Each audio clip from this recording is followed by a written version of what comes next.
السلام علیکم ورحمۃ اللہ وبرکاتہ۔ رب اشرح لی صدری ویسر لی امری واحلل عقدۃ من لسانی یفقہوا قولی۔ نحمد و نصلی علی رسولہ الکریم، اما بعد فاعوذ باللہ السمیع العلیم من الشیطان الرجیم من ہمزہ ونفخہ ونفثہ۔ بسم اللہ الرحمن الرحیم۔ اللہم صلی علی محمد وعلی آل محمد کما صلیت علی ابراہیم وعلی آل ابراہیم انک حمید مجید۔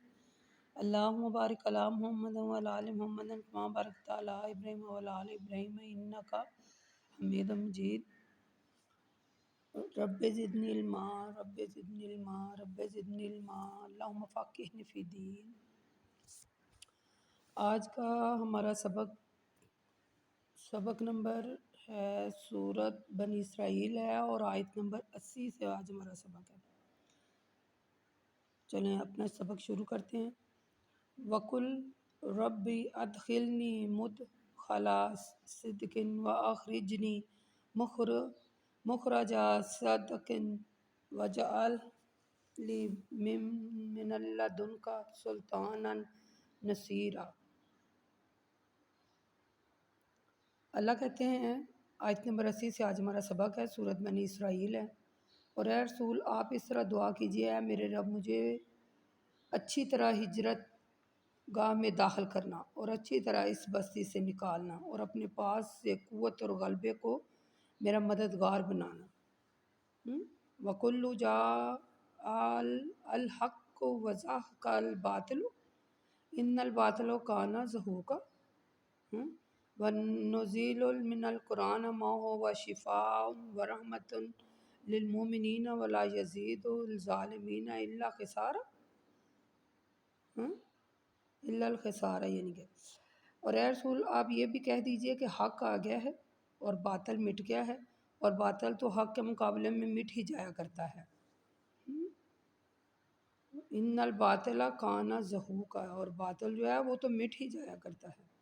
اور ہم قرآن میں ایسی ایسی باتیں نازل فرما رہے ہیں جو ایمان والوں کے لیے شفا اور باعث رحمت ہیں۔ وہ لوگ جو ظالم ہیں تو مثلا جو لوگ ظالم ہیں تو ان کی باتوں سے ان کے تو نقصان میں اضافہ نہیں ہوگا، ٹھیک ہے۔ جب ہم انسان کو نعمت بخشتے ہیں تو وہ ہم سے روگردانی کرتا ہے اور پہلو تہی اختیار کرتا ہے، اور جب اس کو کوئی برائی پہنچتی ہے تو فوراً ناامید ہو جاتا ہے۔ کل تو کہہ دیجئے کہ ہر شخص اپنے طریقے کے مطابق عمل کرتا ہے اور اپنے آپ کو ہدایت پر سمجھتا ہے، لیکن یہ تو تمہارا رب ہی جانتا ہے کہ کون سیدھے راستے پر ہے اور کون گمراہ ہے، یعنی کون سیدھے راستے پر، یہ اللہ ہی جانتا ہے۔ آئیے یہ بڑی اہم ترین آیات ہیں، ان کا جو شان نزول ہے وہ میں پہلے آپ کو سنا دوں، پھر اس کی تفسیر بیان کرتے ہیں کہ ان آیات سے اللہ کا کیا مقصد ہے۔ جناب اس آیات کا شان نزول یہ ہے کہ اللہ کے رسول صلی اللہ علیہ وآلہ وسلم مکہ میں تھے۔ حضرت ابن عباس رضی اللہ تعالیٰ عنہ فرماتے ہیں پھر آپ کو ہجرت کا حکم دیا گیا اور یہ آیت نازل ہوئی، کلو رب ادخلنی مدخلا صدقا واخرجنی مخرجا۔ یعنی حضرت ابن عباس رضی اللہ تعالیٰ عنہ فرماتے ہیں کہ اللہ کے رسول صلی اللہ علیہ وسلم مکے میں تھے تو جب آپ کو ہجرت کا حکم دیا گیا، ترمذی میں یہ آیت ہے اور یہ احادیث جو میں نے آپ کو شان نزول فرمایا بیان کیا میں نے، یہ آپ ترمذی میں دیکھ سکتے ہیں۔ تو یہ جب اللہ نے اپنے رسول کو مکہ میں تھے تو ہجرت کا حکم دیا تو یہ آیت اس وقت نازل ہوئی تھی، ٹھیک ہے۔ تو اللہ تعالیٰ فرماتا ہے کہ اے رسول آپ کے جانے کے بعد یہ خود بھی زیادہ عرصہ مکہ میں رہ نہیں پائیں گے۔ اس کے بعد اللہ نے 5 نمازیں اور تہجد پڑھنے کا حکم دیا، ٹھیک ہے۔ تو یہ جو آیات ہیں یہ ہجرت سے پہلے کی ہیں، ٹھیک ہے۔ یعنی ہجرت کا حکم دیا تو پھر دعا کی، ٹھیک ہے، کہ اللہ تعالیٰ آپ صلی اللہ علیہ وسلم نے دعا کی کہ میرے رب مجھے اچھی طرح ہجرت گاہ میں داخل کرنا اور اچھی طرح اس بستی سے نکالنا، ٹھیک ہے، اور قوت اور غلبے کو میرا مددگار بنانا، ٹھیک ہے۔ تو یہ یادیں ہیں یہ ہجرت سے پہلے کی ہیں۔ اللہ کے رسول صلی اللہ علیہ وآلہ وسلم نے پھر جب کہا کہ ہجرت یعنی اللہ نے کہا کہ ہجرت کریں، تو پھر اس وقت یہ دعا پڑھی گئی۔ تو حق کا آ جانا، بات یہ ہے کہ حق تو آنا ہی آنا ہے، اور جب حق آ جاتا ہے تو باطل خود ہی مٹ جاتا ہے، پھر باطل کی کوئی اوقات نہیں رہ جاتی۔ ہم نے سورۃ انفال آیت نمبر 7 اور 8 کی اس میں پڑھا تھا اس کے بارے میں، ٹھیک۔ تو تمام لوگوں کے لیے جو روحانی بیماریوں کا علاج ہے وہ تو صرف ایمان والوں کے لیے رحمت ہے۔ روحانی بیماری کا علاج کیسے کیا جاتا ہے؟ اللہ تعالیٰ کے قریب رہ کر، نماز پڑھ کر، روزے رکھ کر، قرآن پڑھ کر، جو اس میں آیات اتری ہیں مثلا ان کے مطابق اپنی زندگی گزارنا روحانی بیماریوں کا علاج ہے، یعنی قرآن روحانی بیماریوں کا علاج ہے۔ قرآن پاک کی جو آیتیں ہیں یہ روحانی بیماریوں کا علاج ہے۔ اللہ تعالیٰ نے انسان کی فطرت کا جب نقشہ کھینچا ہے نا، یہ آپ ذرا غور سے میری بات سنیے گا، یہ جو ہم نے آیات پڑھی ہیں، آخری آیات جو ہیں، ان آیات میں اللہ تعالیٰ نے انسان کی فطرت کا نقشہ کھینچا ہے۔ کیا نقشہ ہے؟ جب وہ خوشحال ہوتا ہے تو اللہ کو بھول جاتا ہے، جب کوئی مصیبت پہنچتی ہے تو صبر ہمت سے کام نہیں لیتا، تو فوراً جو ہے وہ نا امیدی کی باتیں کرنے لگ جاتا ہے۔ ہم نے سورۃ ہود میں پڑھا تھا آیت نمبر 9 تا 11 میں کہ انسان، اللہ کہتا ہے کہ اور اے رسول اگر ہم انسان کو اپنی طرف سے کوئی نعمت کا مزہ چکھاتے ہیں تو پھر وہ خوش ہوتا ہے، اور جب نعمت اور رحمت سے چھین لیتے ہیں تو مایوس ہو جاتا ہے اور ناشکری کرنے لگتا ہے۔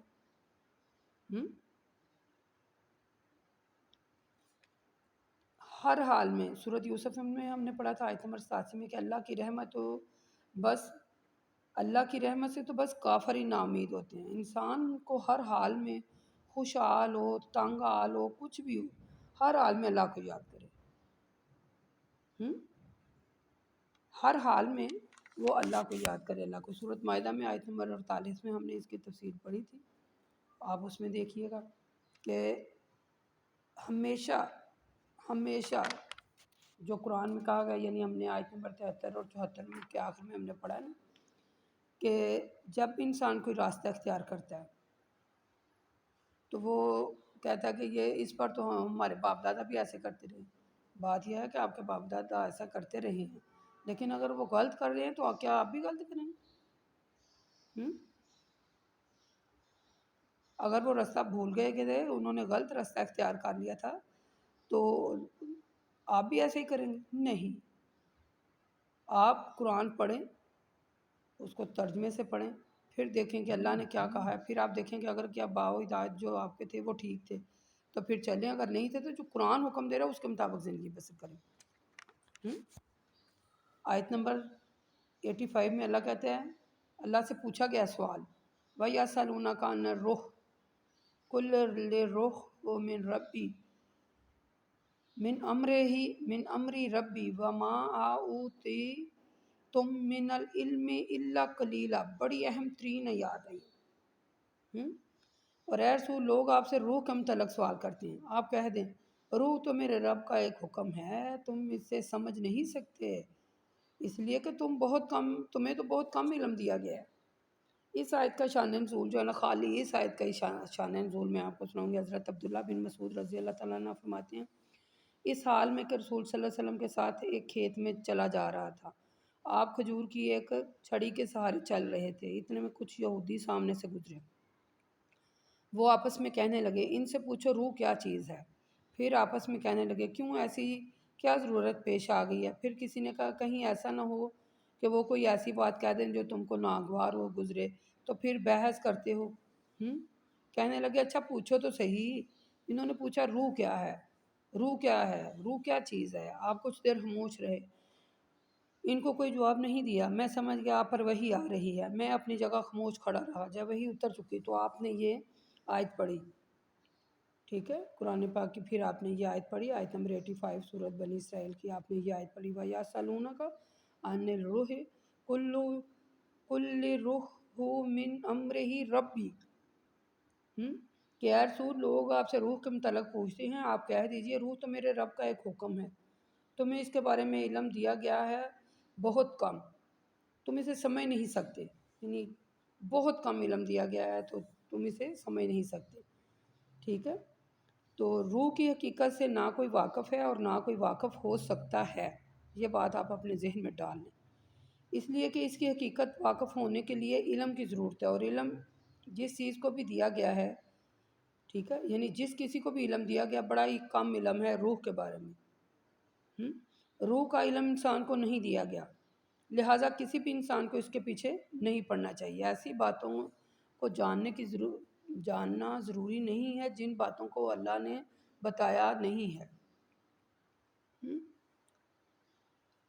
پیچھے ہم نے سورۃ بنی اسرائیل کی آیت نمبر یعنی کہ 32 سے 36 میں ہم نے پڑھا، کیا انسان جس چیز کا تمہیں علم نہیں اس کے پیچھے نہ پڑ، بے شک کان، آنکھ اور دل ان سے قیامت کے دن اس معاملے میں باز پرس ہوگی۔ یعنی کہ روح کا علم بھی ہمیں اللہ نے نہیں دیا آپ صلی اللہ علیہ وسلم کو، تو اس کے بارے میں جاننے کی ضرورت نہیں ہے، یہ اللہ کو پتہ ہے کہ کہاں کس انسان کی موت کا وقت کہاں مقرر ہے اور کس مٹی میں وہ جائے گا، یہ صرف اللہ ہی کو پتہ ہے۔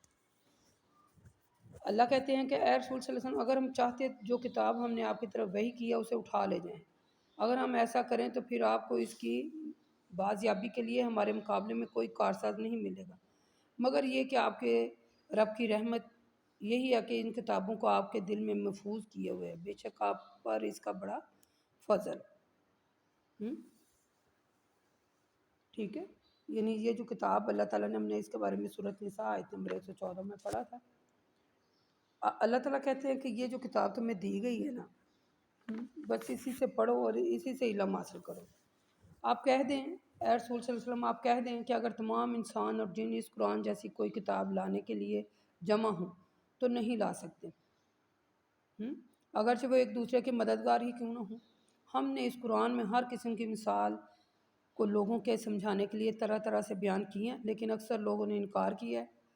ٹھیک ہے، اکثر لوگ انکار کر دیتے ہیں، بس وہ انکار ہی کرتے ہیں، اور کافر کہتے ہیں کہ ہم ہرگز آپ پر ایمان نہیں لائیں گے جب تک کہ آپ ہمارے لیے کوئی زمین میں کوئی چشمہ نہ جاری کر دیں یا آپ کے پاس کھجوروں اور انگوروں کے باغ ہوں، ان میں نہریں نہ جاری کر دیں، جیسا کہ آپ کہا کرتے تھے، ٹکڑے ٹکڑے کر کے آسمان کو ہم پر نہ گرا دیں، اللہ اور فرشتوں کو ہمارے سامنے نہ لے آئیں، تو واہ، یا جب تک آپ کے پاس رہنے کے لیے سونے کا گھر نہ ہو یا آپ آسمان پر نہ چڑھ جائیں، ہم آپ کے آسمان پر چڑھ جانے کو بھی تسلیم نہیں کریں گے جب تک کہ آپ کوئی کتاب ہم پر نازل نہ کریں جسے ہم خود پڑھیں۔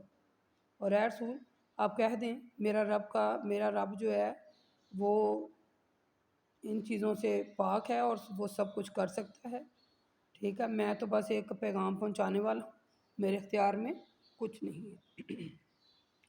اب دیکھیں کہ کفار جو ہیں وہ کون کون سے مثلا اپنی خواہشات کا اظہار کریں، یا پھر نوٹ کر لیں اچھی طرح، پیچھے بھی ہم ان کے بارے میں پڑھ کے ہیں، لیکن یہ باتیں آپ ہائی لائٹ کر لیں، ہم لکھ لیں کہ کافر کیا کہتے ہیں۔ اے رسول صلی اللہ علیہ وسلم، کافر کہتے ہیں کہ ہم ہرگز ایمان نہیں لائیں گے جب تک ہمارے لیے زمین میں کوئی چشمہ نہ جاری کیا جائے، ایک، کھجور اور انگوروں کے جو ہمارے باغ ہیں ان میں نہریں نہ جاری کر دی جائیں، دو، اور آسمان کو ٹکڑے ٹکڑے کر کر ہم پر نہ گرا دیا جائے، تین، اور فرشتوں کو یا اللہ کو ہمارے سامنے نہ لایا جائے، چار، یا جب تک آپ کے پاس رہنے کے لیے سونے کا گھر نہ ہو، پانچ، یا آپ ہمارے سامنے آسمان پر بھی چڑھ جائیں تو تب بھی ہم تسلیم نہیں کریں گے، یا ہم پر کوئی کتاب ایسی نازل کی جائے جسے ہم خود پڑھیں۔ تو آپ صلی اللہ علیہ وسلم نے جواب دیا کہ بات یہ کہ اللہ یہ سب کچھ کر سکتا ہے، میں نہیں کر سکتا، نہ میرے اختیار میں ہے، ٹھیک ہے، یعنی ان کے مطالبات کا یہ جواب دیا کہ میں کچھ بھی نہیں کر سکتا، سب کچھ اللہ تعالیٰ کر سکتے ہیں، ٹھیک ہے، میرے اختیار میں تو کچھ نہیں ہے۔ یہ جو ان کی ہاٹ درمی اور ضد سے وہ انکار کرتے چلے آ رہے تھے نا، کہ جو ان کے منہ سے بال نکل جاتی ہے کہ ہم یہ کریے، آپ صلی اللہ علیہ وسلم نے کہا یہ سب کچھ جو تم کہہ رہے ہو نا، یہ اللہ ہی کر سکتا ہے، یعنی آسمان ٹکڑے گرانے کے سلسلے میں اللہ تعالیٰ نے، آگے ہم اس کے بارے میں سورۃ سبا میں پڑھیں گے، تو یہ آپ صلی اللہ علیہ وسلم نے کہا کہ بھی میں تو کچھ نہیں کر سکتا۔ پیچھے ہم سورۃ بقرہ آیت نمبر 23-24 میں بھی ہم نے اس کے بارے میں پڑھا، اور سورۃ انعام آیت نمبر 112 میں بھی ہم پڑھ چکے ہیں، اس میں دیکھ لیجیے گا۔ وما منع الناس ان يؤمنوا اذا جاءهم الهدى الا ان قالوا عبس الله بشرا رسولا قل لو كان في الارض ملائكة يمشون مطمئنين لنزلنا عليهم من السماء ملكا رسولا قل كفى بالله شهيدا بيني وبينكم انه كان بعباده خبيرا بصيرا ومن يهد الله وهو المهتدون وما يضل له فلن تجد لهم أولياء من دونه ونحشرهم يوم القيامة على وجوههم عمي وبكم وصم مأواهم جہنم کلو. یعنی پھر آگے اللہ تبارک و تعالیٰ کہہ رہے ہیں اے رسول جب ان لوگوں کے پاس ہدایت آ گئی تو اب ان کو ایمان لانے سے اور کوئی مثلا وہ ایمان لائیں اس کے سوا وہ کیا کہہ رہے ہیں؟ وہ یہ کہتے ہیں کہ کیا اللہ کسی انسان کو بھی رسول بنا کر بھیج سکتا ہے؟ آپ کہہ دیں اگر زمین میں فرشتے اطمینان سے چلتے پھرتے ہیں تو ہم ان پر آسمان سے فرشتوں کو ہی رسول بنا کر نازل کرتے ہیں. اور اے رسول آپ کہہ دیجئے میرا اور تمہارا درمیان اللہ ہی کافی ہے، گواہ ہے وہ اپنے بندوں سے بخوبی واقف ہے، انہیں دیکھ رہا ہے. اور اے رسول اللہ جس کو ہدایت دیتا ہے وہی ہدایت یاب ہے، اور جن کو وہ گمراہ کر دے تو پھر آپ ان کے لیے اللہ کے علاوہ کوئی کارساز نہیں پائیں گے. ہم ان کو قیامت کے دن ان کے منہوں کے بل گونگے بہرے بنا کر اٹھائیں گے. ان کا ٹھکانہ دوزخ ہے، جب کبھی وہ ٹھنڈی ہونے لگے تو ہم ان کے لیے اس کو اور بھڑکا دیں گے. یہ ان کی سزائیں اس لیے ہوں گی کہ انہوں نے ہماری آیتوں کا انکار کیا اور یہ کہا کرتے تھے کہ جب ہم مر کر ہڈیاں ہو جائیں گے تو پھر ریزہ ہو جائیں گے تو کیا پھر پیدا ہوں گے؟ کیا پھر انسان پیدا ہوں گے؟ اس نے ان کے لیے ایک وقت مقرر کیا ہے جس کے آنے میں کوئی شک نہیں ہے. ٹھیک ہے، اور ظالموں نے انکار کیا، بس وہ انکار ہی کر سکتے ہیں.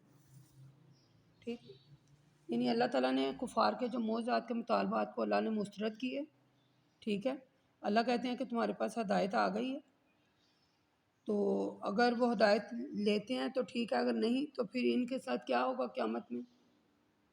دوزخ میں ڈال دیے جائیں گے. سورۃ انعام میں ہم نے آیت نمبر 8 اور 9 میں بھی اس کے بارے میں پڑھا. سورۃ آگے آیت نمبر 51 میں، سورۃ یونس میں آیت نمبر 27 میں بھی ہم نے اس کے بارے میں پڑھا.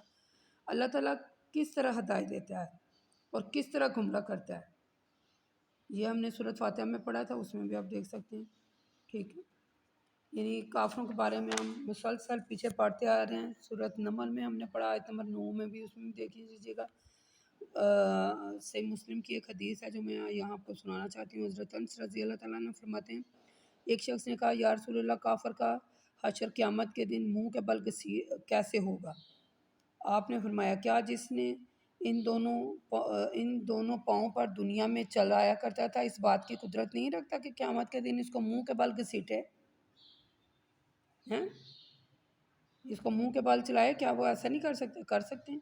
یعنی کافر قیامت کے دن منہ کے بال ہی چلیں گے، وہ اندھے بہرے اور گونگے ہیں، اور حساب کتاب کے وقت ان کی یعنی ان کے ساتھ کوئی نرمی کا معاملہ نہیں پیش کیا جائے گا. تو پھر اللہ کہتے ہیں جو آگ بھڑکائی ہوئی ہے نا دوزخ میں، جب وہ ٹھنڈیاں ہونے لگے گی نا تو پھر اور آگ بھڑکا دیں گے تاکہ اس میں رہنے کا مزہ چکھیں جائے. کلو لو انتم، پھر اللہ کہتے ہیں رسول آپ کہہ دیجئے اگر میرے رب کی رحمت کے خزانے تمہارے اختیار میں ہوتے تو خرچ ہو جانے کے اندیشے سے تم انہیں روکے رکھتے. اور اس میں سے کچھ شک نہیں ہے کہ انسان بڑا ہی تنگ دل واقع ہوتا ہے. ٹھیک ہے، بڑا ہی تنگ دل واقع ہوتا ہے. یعنی اللہ کے رسول صلی اللہ علیہ وسلم پر اللہ تعالیٰ کی جو خصوصی رحمت تھی نا اس کا ذکر ہوا ہے. یعنی کافر کب چاہتے ہیں کہ نبوت اور رسالت جیسی نعمتیں آپ صلی اللہ علیہ وسلم کے حصے میں ہیں، لیکن اس کی رحمت کو کون روک سکتا ہے؟ جس کو چاہتا ہے اللہ تعالیٰ کرتا ہے رحمتیں. وہ جس کو چاہتا ہے اپنی رحمت سے نوازتا ہے. ہم نے آیت نمبر 105 میں پڑھا نا سورۃ بقرہ میں. تو بات یہ ہے کہ تنگ دل نہ ہو. میں نے تو اس آیت سے میں نے یہ سبق سیکھا کہ انسان کو تنگ دل نہیں ہونا چاہیے.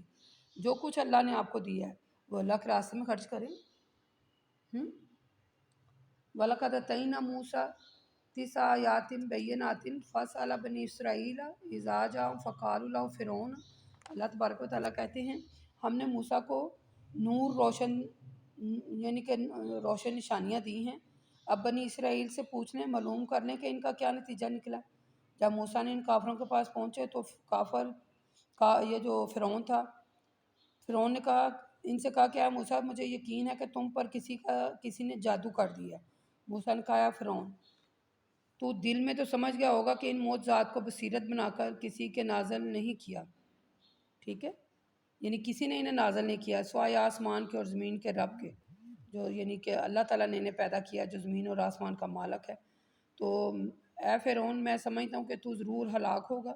پھر جب فرعون نے پکارا اور ارادہ کر لیا کہ بنی اسرائیل کو ملک سے نکال دیں، تو ہم نے اس کو اور جو ان کے ساتھ لوگ تھے سب کو سمندر میں غرق کر دیا۔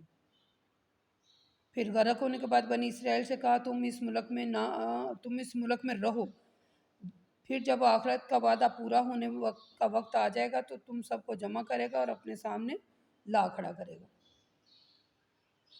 ٹھیک ہے۔ سورۃ اعراف میں ہم نے 130 آیت میں اس کے بارے میں پڑھا، یعنی اوپر پہلے ہم نے کفار یعنی ذکر تھا کفار کا جو معجزات کا مطالبہ کر رہے تھے پچھلے آیات میں، تو اللہ نے ان کے معجزات مسترد کیے، تو اللہ تعالیٰ نے کہا کہ جو میں نے اپنے یعنی کہ رحمت اور ہدایت دی ہے، جو حکم دیا اس پر عمل کرتے ہیں ٹھیک ہے، ورنہ ان کے لیے یعنی کہ ان کے لیے دوزخ ہے، اس میں ہمیشہ رہیں گے، ٹھیک ہے۔ تو پھر حضرت موسیٰ علیہ السلام یہ جو بھی فرعون نے حضرت موسیٰ علیہ السلام سے کہا، تو حضرت موسیٰ علیہ السلام نے کہا کہ بھئی تم جانتے ہو، تمہیں پتہ چل گیا ہوگا بیچ میں سے کہ یہ سب کچھ زمین اور آسمان سب کچھ اللہ کا ہے۔ تو پھر اللہ کہتا ہے جب سمندر میں انہیں غرق کر دیا تو اس میں ہم نے جو حضرت موسیٰ علیہ السلام تھے، یعنی فرعون نے جب انہیں کہا نا کہ مجھے یقین ہے کہ تم پر جادو ہے، تو انہوں نے کہا، حضرت موسیٰ علیہ السلام نے کہا مجھ پر کوئی جادو نہیں ہے۔ تو قرآن پاک میں یعنی کہ 9 معجزات ہیں جو قرآن پاک میں موجود ہیں، جو ان میں سے 2 معجزات تو یعنی حضرت موسیٰ علیہ السلام جو تھے انہیں 9 معجزات عطا ہوئے تھے، 9، تو 2 کا ذکر تو قرآن پاک میں ابھی تک ہم نے پڑھا، یعنی کہ ایک وہ جو ان کا عصا تھا وہ اژدہا بن گیا اور ہاتھ ان کا جو تھا وہ چمکدار ہو گیا، ہم نے سورۃ اعراف آیت نمبر 107-8 میں پڑھا تھا نا، ٹھیک ہے۔ تو جو حضرت موسیٰ علیہ السلام کو 9 معجزات دیے گئے تھے ان میں آپ ہائی لائٹ کر لیں۔ پہلا تو ہے وہ جو ان کا عصا تھا، وہ جو انہوں نے پکڑی ہوتی تھی لاٹھی، وہ جب سانپ بن گیا، پھر ان کا ہاتھ چمکدار ہو جاتا تھا۔ تیسرا معجزہ یہ تھا کہ قوم فرعون جو تھے وہ قحط سالی میں مبتلا جب ان کی ہو گئی تھی، ٹھیک ہے، اور نمبر 3 جو تھا وہ جو طوفان آ گیا تھا، طوفان آیا تھا نا ٹڈیوں کا، پھر جوؤں کا، پھر مینڈک کا، پھر خون کا، ٹھیک ہے، اور آخری معجزہ جو عطا ہوا ہے ان کی لاٹھی مارنے سے جب سمندر پھٹا ہے تو تمام مسلمان جو تھے وہ سمندر پار کر گئے تھے، ٹھیک ہے۔ ٹڈیوں کا عذاب، مینڈک کا عذاب، جوؤں کا اور خون کا عذاب جب ان پر آیا، یہ معجزات دیے گئے تھے، ٹھیک ہے۔ تو ہم نے سورۃ اعراف میں پڑھا تھا اس کے بارے میں، آیت نمبر 133 میں آپ دیکھ لیجیے گا وہاں کہ یہ معجزات جو تھے، یہ 9 باتیں جو تھیں حضرت موسیٰ علیہ السلام کو 9 معجزات دیے گئے تھے، ٹھیک ہے۔ تو وہ جب معجزات دیے گئے تھے انہیں دیکھ بھی لیا فرعون نے، تو کبھی کہتا ہے کہ یہ جادو ہے، کبھی کچھ ہے، تو پھر اسے پانی میں غرق کر دیا گیا۔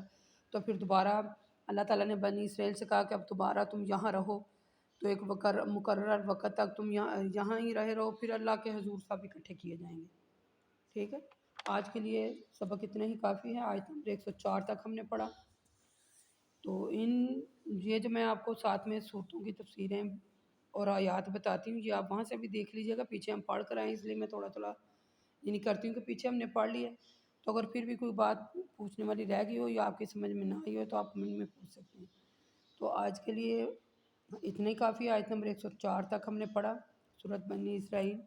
تو اللہ تعالیٰ سے دعا ہے جو ہمارے پڑھنے اور پڑھانے میں غلطیاں ہوئی ہیں میرے مولا ہمیں معاف کر دے، ہم سے درگزر فرما، اور ہمارے سننے اور سمجھنے میں جو غلطیاں ہیں وہ بھی ہماری معاف فرما، اور ہمیں عمل والی زندگی یعنی عمل والا ہمیں بنا دے تاکہ ہماری زندگی جو ہے وہ صحیح پیروی میں گزر سکے۔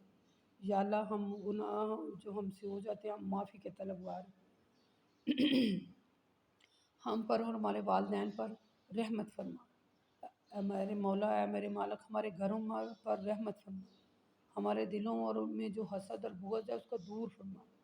یا اللہ تو نے ہمیں ہدایت دی ہے، یا اللہ ہمیں ہدایت پر ہی رکھنا، ہماری زندگی بھی ایمان پر گزرے اور ہمیں اس حال میں موت آئے کہ ہم ایمان پر ہوں اور ہمیں موت ہے۔